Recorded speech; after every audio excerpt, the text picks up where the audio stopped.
In this guide, you'll learn how to integrate Ostorlab with Vanta step by step. We'll walk you through everything from locating the integration in your Vanta dashboard, to connecting your Ostorlab account and verifying the setup.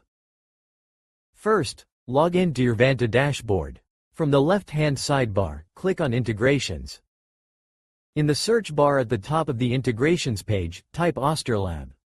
Then, select the Ostorlab integration from the list.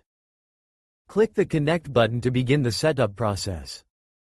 Then, you will be prompted to click on Connect to Ostorlab to begin the integration process. After that, you will be redirected to Vanta integration page.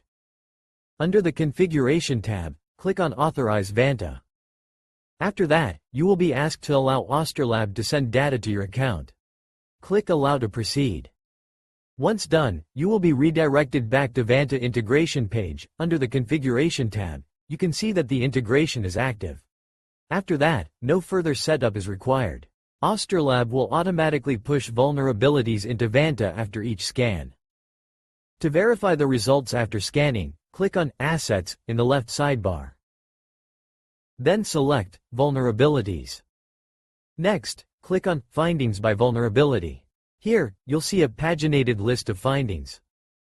Each finding has its detailed information including title, the name of the vulnerability, description, a brief overview of what it is, CVS SV3 score, a severity rating based on a standardized scoring system, severity, the risk level of the issue, remediation, specific guidance on how to address or fix the issue, and a link to the Ostorlab report, for full context and technical details.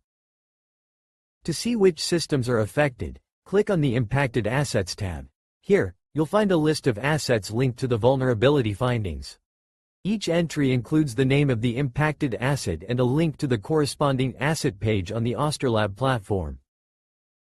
Following this guide, you should now be able to connect Ostorlab to Vanta and easily review vulnerability findings.